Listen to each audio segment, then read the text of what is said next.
الحمد للہ وکفا وسلام علی عبادہ الذین اصطفى لا سیما علی سید الرسل وخاتم الانبیاء وعلی آلہ وصحبہ الاتقیاء.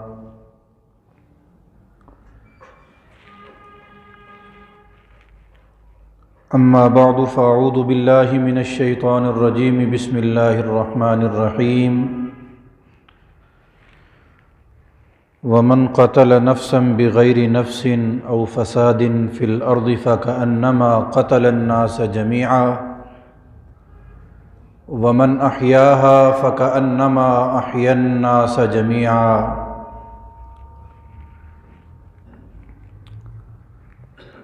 وقال النبی صلی اللہ علیہ وسلم من قتل معاہدا لم یرح رائحة الجنہ وإن ريحها توجد من مسيرة 40 عاما. صدق اللہ مولانا العظیم وصدق رسولہ النبی الصادق الامین. یا رب صلی وسلم دائما ابدا علی حبیبک خیر الخلق کلہم.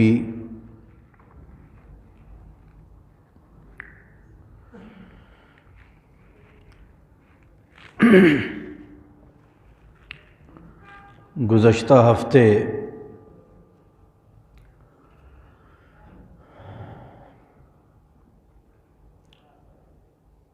سیالکوٹ میں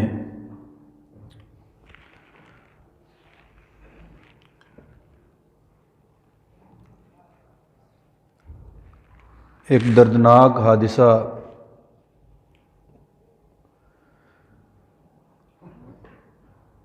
ہوا اور اس کے تناظر میں مختلف جہاد سے مختلف انواع کی باتیں ہمارے ماحول میں ہو رہی ہیں.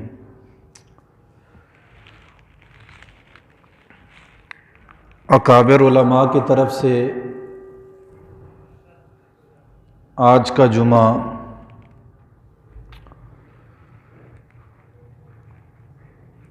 اسی عنوان سے بات کرنے کا حکم آیا ہے. تو اس حکم کی تعمیل میں چند ضروری باتیں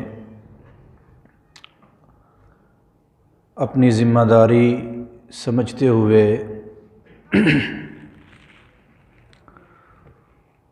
اس مختصر وقت میں کی جائیں گی انشاءاللہ.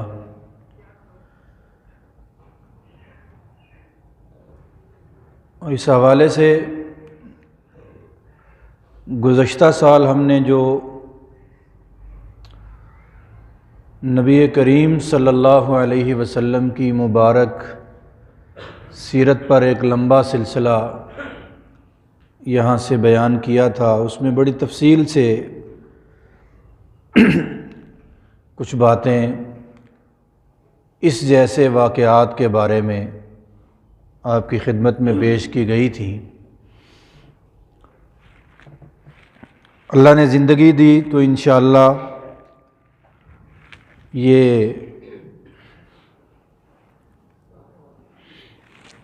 گرد ذرا بیٹھ جائے تو نارمل دنوں میں انشاءاللہ 2-3 باتیں ذرا مختلف زاویے سے اس مسئلے کی آپ کی خدمت میں ضرور عرض کروں گا، اور یہ اس منبر کی ایک منصبی ذمہ داری بھی ہے.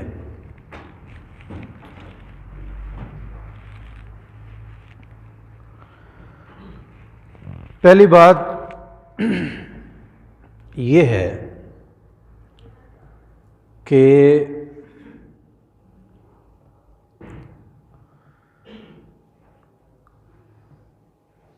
اسلامی ریاست میں کیسا ہی کوئی جرم سرزد کیوں نہ ہو جائے،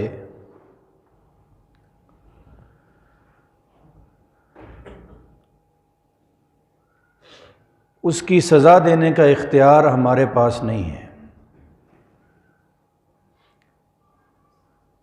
اور کہیں پر بھی اگر سزا دینے کا اختیار ہر کسی کو دے دیا جائے تو اس معاشرے میں کبھی بھی انصاف قائم نہیں ہو سکتا۔ عدل کی بالادستی ممکن نہیں ہے اگر ہر کوئی انصاف کرنے کا مجاز ہو جائے۔ ہر کوئی اپنی نظر سے دیکھے گا۔ انصاف غیر جانبداری کا نام ہے، عدل کا نام ہے۔ جرم ہوا ہے یا نہیں ہوا، جس پر جرم کا الزام ہے کیا واقعی اسی نے کیا ہے؟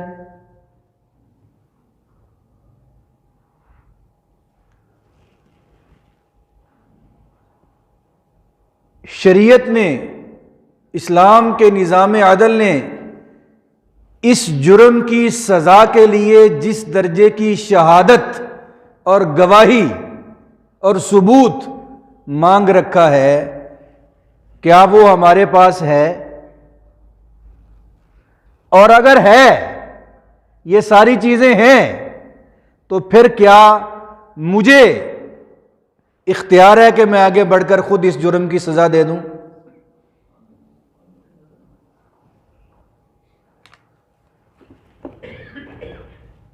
اور ایسا جرم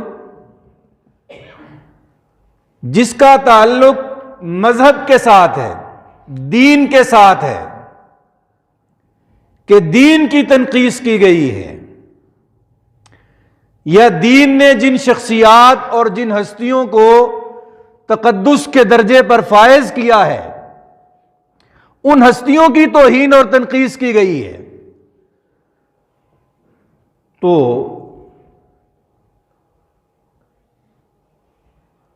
ایسے معاملات سے نمٹنے کے لیے کیا اس دین نے بھی کوئی رہنمائی ہمیں دی ہے یا نہیں دی ہے؟ ان اعلیٰ و بالا و والا ہستیوں نے بھی ہماری کوئی رہنمائی کر رکھی ہے یا نہیں کر رکھی؟ پہلی چیز تو سمجھنے کی یہ ہے کہ ہمارے اختیار میں نہیں ہے۔ ہمارے اختیار میں اور ہماری ذمہ داری میں بات یہ ہے کہ ہم اس معاملے کو عدالت تک لے جائیں،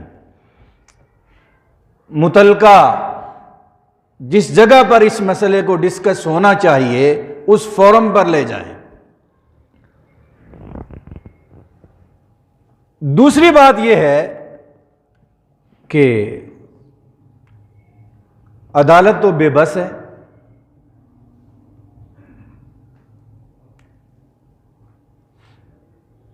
عدالت تو ایسے کیسوں کا فیصلہ نہیں کرتی، فیصلہ ہو بھی جائے تو بین الاقوامی طاقتیں یہاں سے لے جاتی ہیں ملزموں کو۔ یہ ایک وجہ ہے کہ جس کو جواز بنایا جاتا ہے از خود اقدام کا، کہ عدالتوں پر اور ان کے نظام پر اور ان کی خود مختاری پر اعتماد قوم کا باقی نہیں ہے۔ بات درست ہے، لیکن ایک ملزم، ایک مجرم، اس کو عدالت سے سزا نہیں ہوتی، سزا ہوتی ہے بچا لیا جاتا ہے۔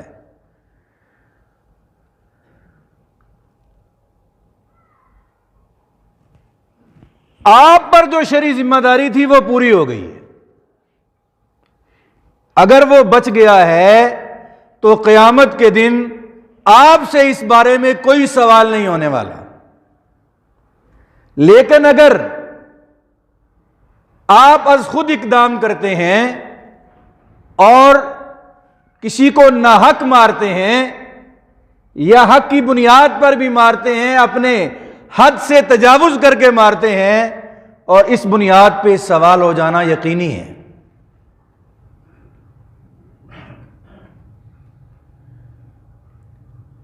جناب نبی کریم صلی اللہ علیہ وسلم نے ارشاد فرمایا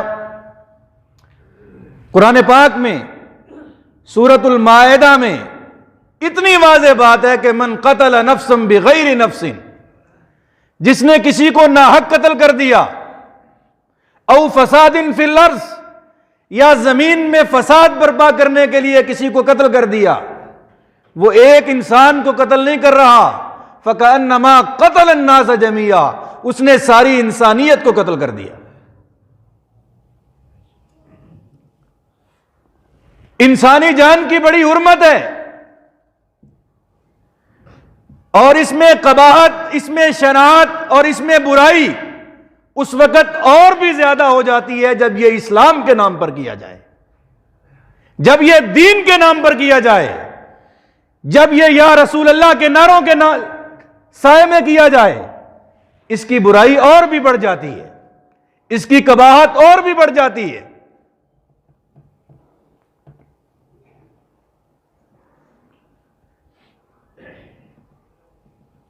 جناب نبی کریم صلی اللہ علیہ وسلم نے اس بارے میں واضح ارشادات ہیں حضور کے۔ اسلام کا ایک تابناک ماضی ہے، خلافت راشدہ کے زمانے کے فیصلے ہیں، اگر یہ عام لوگوں پہ چھوڑ دیا جائے تو پھر تو یہی ہوگا جو ہمارے ماحول میں ایسے ہر واقعہ کے بعد ہوتا ہے۔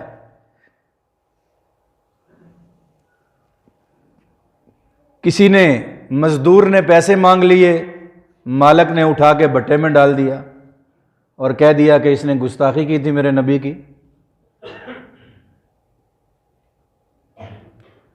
اور یہ ایسا الزام ہے کہ ساری دنیا ساتھ ہے۔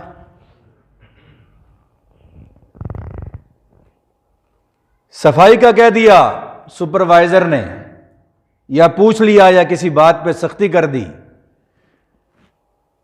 چڑھ دوڑے اس پہ، گستاخی کر دی ہے حضور کی۔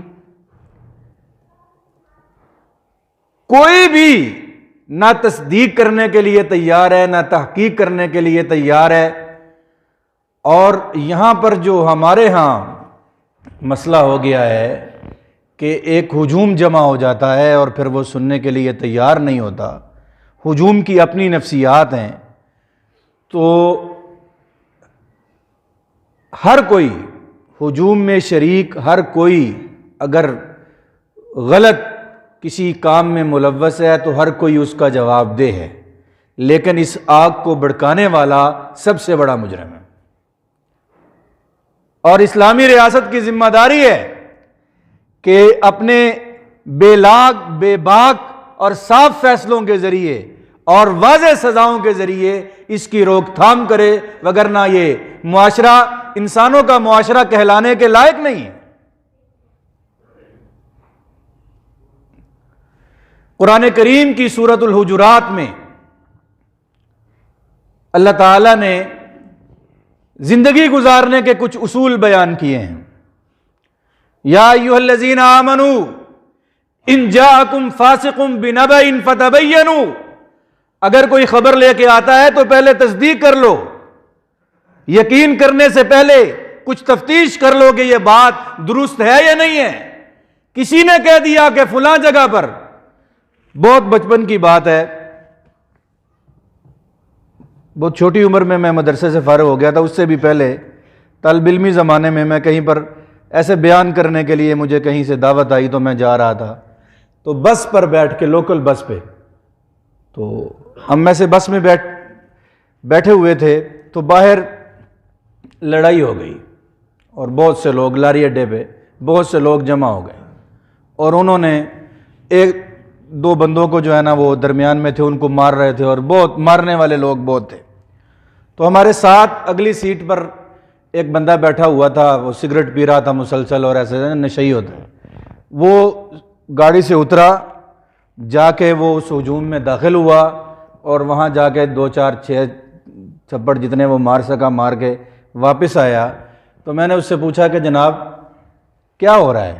کہتے کوئی چور پھڑے نے، انہوں نے چور پھڑے نے انہوں نے۔ تو میں نے کہا کہ آپ کدھر گئے تھے؟ میں کہا سارے مار دینے پہ دو چار ہاتھ میں بھی سیدھے کر رہا ہوں ذرا. کسی بات کا پتہ نہیں ہے، ہمارے ساتھ بیٹھا ہوا ہے. ہجوم کی نفسیات یہ ہوتی ہیں. اب یہ جو 100-150 گرفتار ہو گئے ہیں، آپ ان سے جا کے پوچھیں تو بس ہجوم میں شامل ہو گئے ہیں، کسی بات کا پتہ نہیں ہے. اور بات کیا ہے کہ مذہب کی توہین ہوئی ہے یا اہل بیت کی توہین ہوئی ہے یا جناب محمد مصطفیٰ صلی اللہ علیہ وسلم کی توہین ہوئی. یقیناً یہ بڑا مسئلہ ہے، یہ برداشت کرنے کی چیز نہیں ہے. ہمارے ایمان کا مسئلہ ہے. ہماری جانیں، ہماری عزتیں، ہمارے منصب، سب کچھ جناب رسول اللہ صلی اللہ علیہ وسلم کی عزت پہ اور حرمت پہ قربان ہے، لیکن اس کا اختیار ہمیں نہیں ہے. اس کا اختیار مجھے نہیں ہے کہ جو بھی ہو تو میں اٹھ کے 4 لوگ جمع کروں اور جا کے قتل کر دوں. اگر یہ ہو، لیکن یہاں تو مسئلہ یہ ہے نا کہ اس سے پہلے کہ ہوا ہے یا نہیں ہے، ایک الزام پہ، ایک وہمے پہ اٹھ کے کسی کو قتل کر دینا بغیر، کتنا ہی بڑا مجرم کیوں نہ ہو، کتنا ہی بڑا ملزم کیوں نہ ہو، جس عدالت میں اسے اپنی بات پیش کرنے کا اور اپنی وضاحت کا موقع نہیں دیا جاتا، جس جگہ پر بھی، تو وہ مجرم ہونے کے باوجود بھی بے گناہ قرار پاتا ہے. کوئی عدالت انصاف کے تقاضوں کو پورا نہیں کر سکتی جب تک وہ ملزم کو بات کرنے کا موقع نہ دے، جب تک وہ اپنی صفائی دینے کا موقع نہ دے کہ اس بات کا مطلب کیا ہے. ہم تو یہاں زیادہ لوگ، ساری دنیا میں بھی زیادہ اور یہاں تو بہت بڑی تعداد میں، ہم امام اعظم امام ابو حنیفہ رحمۃ اللہ علیہ کی تعبیر دین کو مانتے ہیں کہ جو قرآن، جو حدیث، جو اللہ کے نبی کی زندگی انہوں نے دیکھی اور سمجھی اور اس کی تشریح کی، ہم ان کی تشریحات کو فالو کرتے ہیں ہمارے یہاں. اب ایک بندے نے کوئی بات کی جو کفریہ بات ہے، کفریہ بات ہے، اور ہم کیا کرتے ہیں کہ فوراً یہ کافر ہو گیا ہے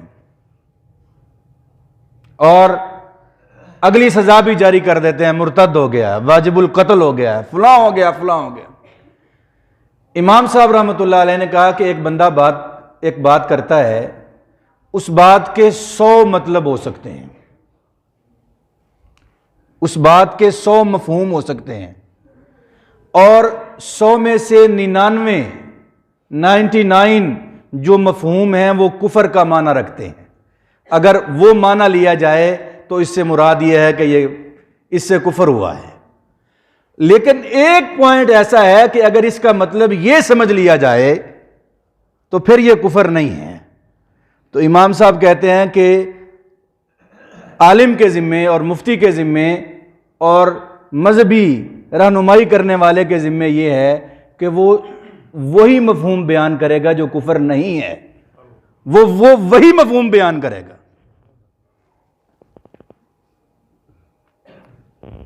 تو توہین رسالت کا مسئلہ ہمارے ہاں بڑا حساس مسئلہ ہے، اور اس کی حساسیت کے پیچھے ایک تاریخ ہے، اور یہاں جس ماحول میں ہم رہتے ہیں یہ مسئلہ حساس رہنا چاہیے،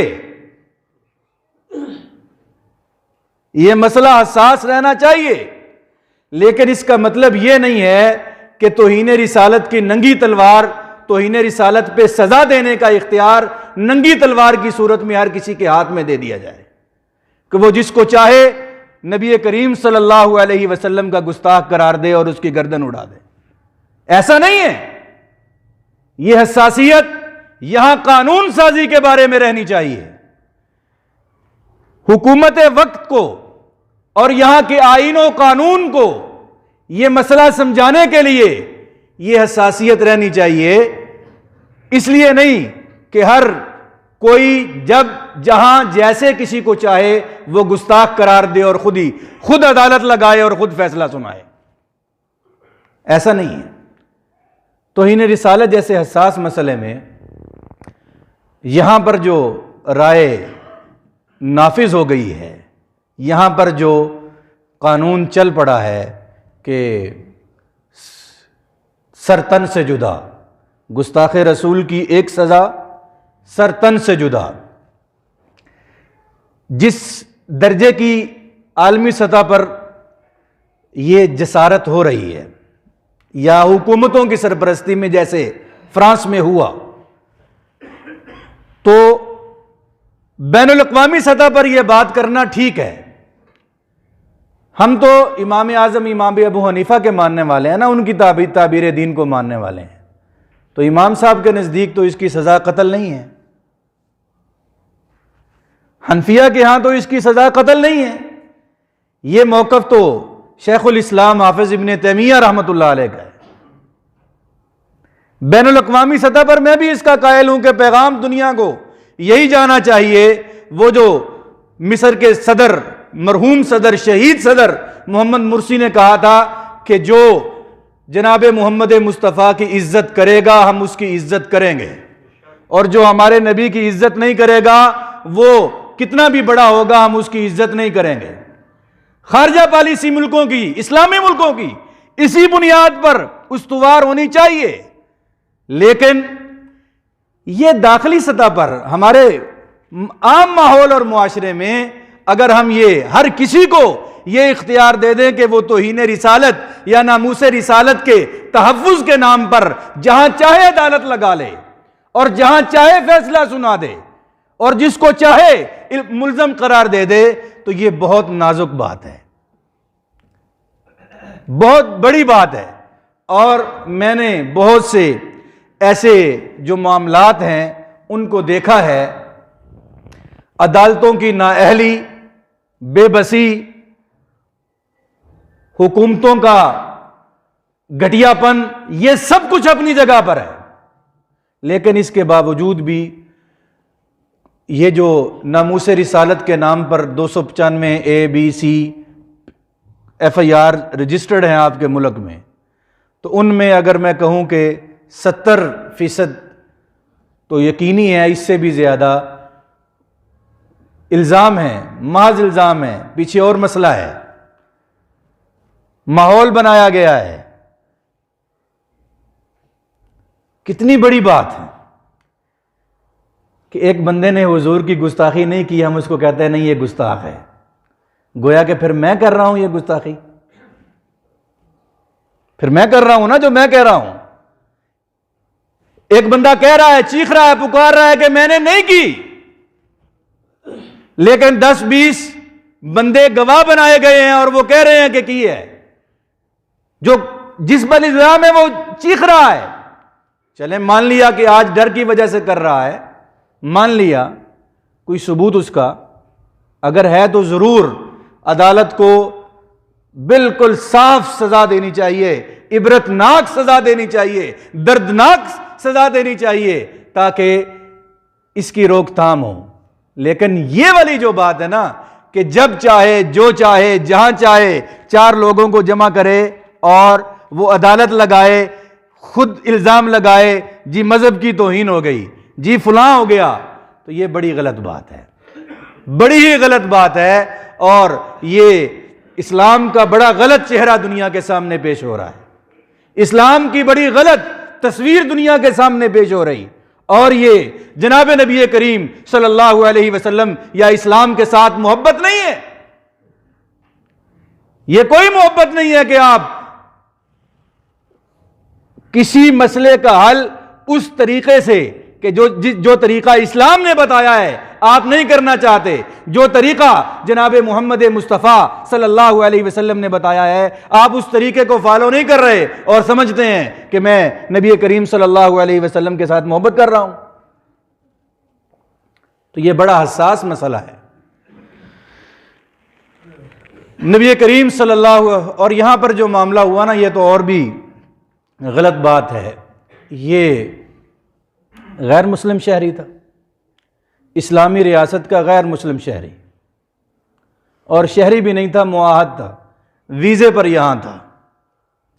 نبی کریم صلی اللہ علیہ وسلم نے فرمایا، صحیح بخاری کی روایت ہے، من قتل معاہدن، ویزے پر آئے ہوئے، اجازت لے کے آئے ہوئے اسلامی ریاست میں کسی غیر مسلم کو کسی نے قتل کر دیا، حضور نے فرمایا من قتل معاہدا لم یرح رائحۃ الجنہ، اس کو جنت کی خوشبو بھی نہیں آئے گی کبھی۔ وَإِنَّ رِيحَهَا تُوجَدُ مِن مَسِيرَةِ 40 عامًا، حضور نے فرمایا حالانکہ جنت کی خوشبو 40 سال کی مسافت کے دور ابھی جنتی ہوں گے اور ان کو جنت کی خوشبو آنا شروع ہو جائے گی۔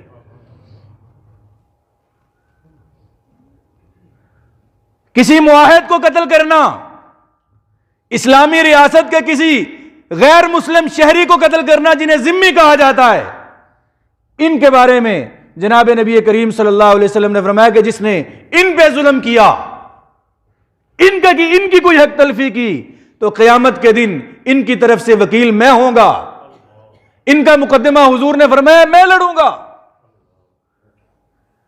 جناب نبی کریم صلی اللہ علیہ وسلم نے ان کی جان، ان کی مال، ان کے مال، ان کی عزت، ان کی آبرو کو ایسے محترم قرار دیا کہ جیسے مسلمانوں کی جان، مال، عزت، آبرو، اموالہم کا اموالنا، حضور نے فرمایا ان کے مال ہمارے مال جیسے ہیں، یہ نہیں کہ یہ غیر مسلم ہے تو اس کا مال ہڑپ کر لو۔ اموالہم کا اموالنا ودماؤہم کا دمائنا، ان کا خون ہمارے خون کی طرح ہے۔ اللہ کے نبی نے مدینہ میں قتل ہو گیا تھا، قاتل مسلمان تھا، اللہ کے نبی نے قصاص، غیر مسلم کے قتل کے بدلے میں مسلمان کے قصاص کا فیصلہ کیا۔ وَأَعْرَاضُهُمْ كَأَعْرَاضِنَا، حضور نے فرمایا کہ ان کی عزت ہماری عزت کی طرح ہے، جیسے ہماری عزت محترم ہے ایسے ان کی عزت بھی محترم ہے۔ اور یاد رکھیے کہ اسلام نے جہاد کا حکم دیا ہے نا، جہاد کا حکم دیا ہے، جنت کا مختصر ترین راستہ جہاد کو کہا ہے، جنت کے دروازوں میں سے ایک دروازہ جہاد کو قرار دیا ہے۔ جہاد کی وجہ سے اسلام پر ایک طرح کا الزام ہے کہ یہ کوئی خونخوار مذہب ہے، یہ کوئی خون بہانے کو پسند کرنے والا مذہب ہے، لیکن یہ اسلام کا کہا ہوا نہیں ہے، یہ دنیا کا کہنا یہ ہے کہ everything is fair in love and war, کہ جنگ اور محبت میں سب کچھ جائز ہے۔ یہ اسلام کا تو فلسفہ نہیں ہے۔ اسلام نے تو بتایا کہ کہاں پر محبت جائز ہے، کہاں پر ناجائز ہے، کہاں پہ فرض ہے، کہاں پہ حرام ہے، اور یہ بتایا کہ کہاں پہ لڑنا جائز ہے، کب لڑنا جائز ہے، کیسے لڑنا جائز ہے، اور کہاں پہ حرام ہے۔ جہاد جیسے حکم کو اپنی عبادت بنانے والا جو دین ہے، انہوں نے، اسلام نے جہاد کو بھی اخلاقیات کا پابند کیا۔ دنیا میں جس قوم کے پاس بھی طاقت آئی ہے پھر وہ منہ زور ہوتی ہے، وہ کسی اخلاق کی پابند خود کو نہیں سمجھتی، لیکن اسلام نے طاقتور ہوتے ہوئے جنگ کو اخلاقیات کا پابند بنایا۔ مثلا میدان جنگ میں نہا رسول اللہ صلی اللہ علیہ وسلم ان قتل النساء والصبیان، اللہ کے رسول صلی اللہ علیہ وسلم نے بچوں کو قتل کرنے سے منع کیا۔ میدان جنگ میں حضرت خبیب بن عدی رضی اللہ تعالیٰ عنہ، بڑے جانثار بلی الارض، یہ ان کو دھوکے سے بیر معونہ سے اغوا کیا گیا اور مکہ پہنچایا گیا۔ جنگ احد میں اپنے جو مقتولین تھے مکہ والوں کے، ان کے قتل کا بدلہ لینے کے لیے تو حضرت خبیب بن عدی کے بارے میں فیصلہ ہوا کہ ان کو سولی پہ لٹکائیں گے۔ تو ان سے آخری خواہش پوچھی گئی تو کہا کہ اس طرح صفائی کے لیے غسل کی اجازت مانگی اور اس طرح مانگا، اور 2 رکعت نماز پڑھنے کی اجازت مانگی، تو ان کو اس طرح دیا گیا۔ اس طرح ان کے ہاتھ میں تھا کہ انہی مشرکین کا ایک بچہ چلتا ہوا حضرت خبیب کے پاس آ گیا۔ اب مشرکین ڈر گئے، ظاہر ہے اس طرح بھی ہاتھ میں ہے، دشمنوں کا بچہ بھی ہاتھ میں ہے، میرے بارے میں تو موت کا فیصلہ ہوا ہے، تو کیا ہونا چاہیے تھا کہ یہاں۔ تو حضرت خبیب نے اس طرح بھی واپس کیا اور بچہ بھی واپس کیا اور کہا یہ بات تاریخ کی گواہی میں درج ہے کہ میرے نبی نے بچوں کو مارنے سے منع کیا ہے۔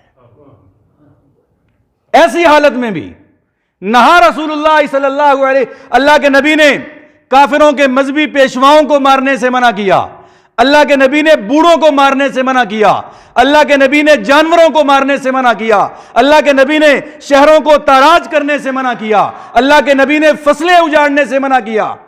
یہ جنگی اخلاقیات ہیں، طاقت میں ہوتے ہوئے یہ جنگی اخلاقیات ہیں۔ ایسے مذہب کو، ایسے دین کو ہم اس طرح پیش کریں کہ جیسے یہ کوئی خونخواری کا مذہب ہے، جیسے یہ کوئی درندوں کا مذہب ہے، تو یہ ہم غلط تصویر پیش کر رہے ہیں۔ اسلام کا چہرہ اس بارے میں بہت صاف ہے۔ حضرت خالد ابن ولید بہادر جرنیل، اپنی ان کی ایک شان تھی، تو جب مکہ میں کوئی مسلمان ہو جاتا نا تو مکہ والے ان کو کہتے تھے یہ صابی ہو گیا ہے۔ صابی مطلب بے دین ہو گیا ہے، بے دین ہو گیا ہے۔ تو ایک جنگی مہم میں حضور نے حضرت خالد کو امیر لشکر بنا کے بھیجا، تو وہاں پر عین حالت جنگ میں کچھ لوگوں نے کہا سبانا، ہم صابی ہو گئے۔ دوسرے لوگ کہتے کہ بھئی بے دین ہو گئے تو الگ بات تھی، انہوں نے خود کہا کہ ہم سبانا، ہم صابی ہو گئے، مطلب انہوں نے اسلام قبول کرنے کا بظاہر اعلان کیا، اسلام قبول کرنے کا۔ لیکن حضرت خالد نے اس بات کو تسلیم نہیں کیا، کچھ لوگ قتل ہو گئے، کچھ گرفتار ہو گئے، قیدی تقسیم ہو گئے۔ جو قیدی تھے ان کے بارے میں بھی حضرت خالد نے فیصلہ کیا کہ ان کو جس کو قیدی ملا ہے نا، غلام ملا ہے، اس کو قتل بطور غلام تقسیم کر دیا، کہا قتل کر دو۔ حضرت عبداللہ ابن عمر رضی اللہ تعالیٰ عنہما کھڑے ہوئے اور کہا واللہ میں تو قتل نہیں کروں گا، اور جو میری بات مانتا ہے نا وہ قتل، امیر لشکر کا حکم تھا قتل کرنے کا، لیکن کہا کہ میں قتل نہیں کروں گا، اور جو میری بات مانتا ہے نا وہ قتل نہ کرے حتیٰ کہ رسول اللہ ہمارے درمیان فیصلہ فرما دیں۔ تو جب حضور کے سامنے یہ معاملہ گیا تو ایک روایت میں یہ ہے کہ حضور نے حضرت خالد سے پوچھا کہ ہلا شککت قلبہ، حضرت خالد نے کہا نا کہ یہ اوپر سے اسلام، خوف سے اسلام قبول کر رہے تھے، ان کے دل میں اسلام نہیں تھا، تو حضرت حضور نے فرمایا اللہ شککت قلبہ، کیا تو نے اس کا دل چیر کے دیکھا تھا؟ دو بار، ایک حدیث میں روایت میں ہے 2 بار اور ایک میں ہے 3 بار کہ اللہ کے نبی نے ہاتھ اٹھائے اور کہا یا اللہ، خالد نے جو کام کیا ہے میں اس سے بری ہوں، میں اس سے برات کا اعلان کرتا ہوں، خالد نے جو کام کیا ہے۔ اور آخری بات یہ ہے، اسلام کا نام لے کے، رسول خدا کا نام لے کے، بغیر الزام کے، بغیر تحقیق کے الزام، اپنی عدالت اور ہجوم جمع کر کے اپنی سزا، اور معاہد، ذمی، غیر مسلم شہری، یہ سارے غلط باتیں جو ہے نا یہ اپنی جگہ پر ہیں۔ اگلی بات یہ ہے کہ جلا کے مارنے کا یا مار کے جلانے کا جو ہے نا یہ تصور آپ کہاں سے لے آئے ہو، اور ساتھ لبیک یا رسول اللہ کے نعرے بھی لگا رہے ہو۔ اللہ کے نبی نے تو میدان جنگ میں مسلح کرنے سے منع کیا، دسیوں روایات ہیں۔ مسلح کہتے ہیں اعضاء کو مسخ کر دینا، ناک کاٹ دینا، کان کاٹ دینا، چہرہ کاٹ دینا، یہ جو کاٹ پھاٹ ہے، یہ جو مر گیا جنگ میں، بس اب اس کے کان کاٹ دو، ناک کاٹ دو، ہاتھ کاٹ دو۔ اسلام نے اس سے منع کیا۔ اور آگ کے بارے میں تو اللہ کے نبی نے صاف کہا کہ آگ کا عذاب صرف آگ کا رب دے سکتا ہے، اس کے سوا کسی کو اختیار نہیں ہے کہ وہ کسی کو جلا کے مارے۔ ایک جگہ پر صحابہ کا لشکر حضور ساتھ تھے، ایک جگہ پر پڑاؤ کیا تو وہاں پر چیونٹیاں، زمین سے چیونٹیاں بہت نکل رہی تھی، تو ان کو کرنے کے لیے صحابہ نے وہاں آگ رکھ دی۔ تو اس کے جواب میں اللہ کے نبی نے یہ فرمایا، جب حضور کے سامنے یہ معاملہ آیا نا تو حضور نے بڑی اس پہ ناراضگی کا اظہار کیا، چیونٹیوں کو مارنے پہ، اور کہا آگ کا عذاب صرف آگ کا رب دے سکتا ہے، کسی اور کو اختیار نہیں ہے، چاہے وہ کتنا بڑا مجرم کیوں نہ ہو۔ بدر میں جو ابو جہل پڑا تھا، جو ابو لہب پڑا تھا، جو امیہ بن خلف مرا پڑا تھا، جو اور 14 سردار وہاں پہ مرے پڑے تھے، کیا یہ جو پریان تھا سیالکوٹ میں، جس کو آپ نے لبیک یا رسول اللہ کے نعروں میں جس کو سزا دی ہے، کیا وہ ابو جہل سے بڑا مجرم تھا؟ ابو لہب سے بڑا مجرم تھا؟ اللہ کے نبی نے تو نہیں جلایا ان کو، صحابہ نے تو نہیں جلایا ان کو، جرموں کی ایک لمبی فہرست ہے، اور اس پہ سب سے بڑا جرم یہ ہے کہ یہ مذہب کے نام پر ہوا ہے، یہ دین کے نام پہ ہوا ہے۔ یہ اور بھی بڑی بات، اسی سیالکوٹ میں چند سال پہلے 2 نوجوانوں کو ایک ہجوم نے مار دیا تھا۔ وہ اور مسئلہ تھا جی، لڑکی کا مسئلہ ہے، فلاں مسئلہ ہے، فلاں مسئلہ ہے، چلو وہ بھی انتہائی برا تھا، انتہائی قبیح تھا، اور یونیورسٹی میں پڑھاتے ہوئے میں نے اس پہ بڑا تفصیلی لیکچر دیا تھا، اور نوجوانوں کو اس جذباتیت سے اور اس طرح کی نفسیات سے بچانے کی جس جگہ پر اللہ نے موقع دیا تھا ہم نے کوشش کی تھی۔ لیکن مذہب کے نام پر یہ اور بھی بڑا جرم ہے، دین کے نام پر یہ اور بھی بڑا جرم ہے۔ یہ دین نہیں ہے میرے بھائی، یہ دین نہیں ہے، بالکل دین نہیں ہے۔ آپ اس پہ جتنے مرضی یا رسول اللہ کے نعرے لگائیں، جتنا مرضی آپ اس پہ اس مسئلے کے سر پہ قرآن کو کھڑا کریں، یہ دین نہیں ہے، بالکل بھی دین نہیں ہے۔ اور گارنٹی کے ساتھ کہتا ہوں کہ اس جیسی حرکات سے اگر جتنے بھی الزامات ہیں وہ سارے سچ بھی ہوں تو پھر بھی یہ غلط کام کیا ہے تم نے، پھر بھی غلط راستہ اختیار کیا ہے۔ مولانا حضرت اقدس مفتی محمد شفیع صاحب رحمۃ اللہ علیہ نے بڑی خوبصورت بات کہی ہے، ایک بار فرمایا کہ کسی بات کے صحیح ہونے کے لیے 3 چیزیں ہیں کہ وہ اثر کرے، 3 چیزیں۔ نمبر 1، بات صحیح ہو، جو بات کی جا رہی ہے یا جو کام کیا جا رہا ہے وہ صحیح ہو۔ نمبر 2، صحیح نیت کے ساتھ کی جائے۔ بعض اوقات بات صحیح ہوتی ہے لیکن نیت صحیح نہیں ہوتی، غلط ارادے سے کی جا رہی ہوتی ہے، مقصد کچھ اور ہوتا ہے۔ اور نمبر 3، وقت بھی صحیح ہو۔ صحیح بات، صحیح نیت اور صحیح وقت پر کی جائے، اس کے بغیر وہ بات صحیح نہیں ہوتی۔ اللہ تعالیٰ سے دعا ہے کہ اللہ اس قومی گناہ کو ہمیں معاف فرمائے۔ یہاں پر جو ممبر کی ذمہ داری ہے، جو مسجد کی ذمہ داری ہے، جو مذہبی پیشوا کی ذمہ داری ہے، اللہ ہم سے یہ کوتاہی ہوئی ہے، اللہ ہمیں اس کوتاہی پہ معاف فرمائے، اور اللہ تعالیٰ ہمیں یہ مسئلہ صحیح طور پر اپنی قوم کو، اپنے سامنے بیٹھنے والے لوگوں کو، اور جہاں پر بھی اللہ نے ہمیں موقع دیا ہے یہ مسئلہ پوری طرح کنوے کرنے کی توفیق عطا فرمائے، سمجھانے کی توفیق عطا فرمائے، اور اللہ تعالیٰ ہمارے اس اجتماعی گناہ کو معاف فرمائے۔ یہ ایک نفسیات بن گئی ہے یہاں پر، اور اس کے پیچھے میں نے کہا نا کہ یہ گرد بیٹھ جائے گی تو اس پہ انشاءاللہ بات کریں گے، اور جب ایسا مسئلہ، ایسا کوئی واقعہ ہو جاتا ہے تو اور بھی بہت سے لوگ جن کے اپنے مسائل ہوتے ہیں، جو خدا کو نہیں مانتے ان کو مذہب آج برا لگ رہا ہے، جو خدا کو مانتے ہیں پیغمبر کی حدیث کو نہیں مانتے وہ کہتے ہیں کہ یہی وجہ ہے اصل میں کہ قرآن کی تشریح حدیث سے مانی ہے تو اس لیے یہ ہوا ہے۔ جو قرآن حدیث کو مانتے ہیں اور ان کو اپنی عینک سے دیکھنا چاہتے ہیں وہ کہتے ہیں یہ جو مولوی قرآن کی تشریح کر رہا ہے نا اس کو مسئلہ ہے۔ ہر کوئی جو ہے نا وہ اپنی ایک عدالت لگا کے ایسے موقعوں پر اپنی دکانداری چمکانے کے لیے آ جاتا ہے۔ یہ ایک اور خرابی ہے، یہ ایک اور خرابی ہے۔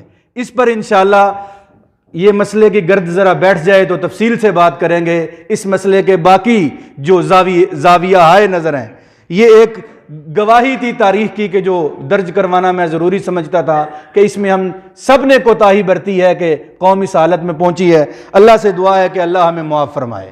وآخر دعوانا ان الحمد للہ رب العالمین۔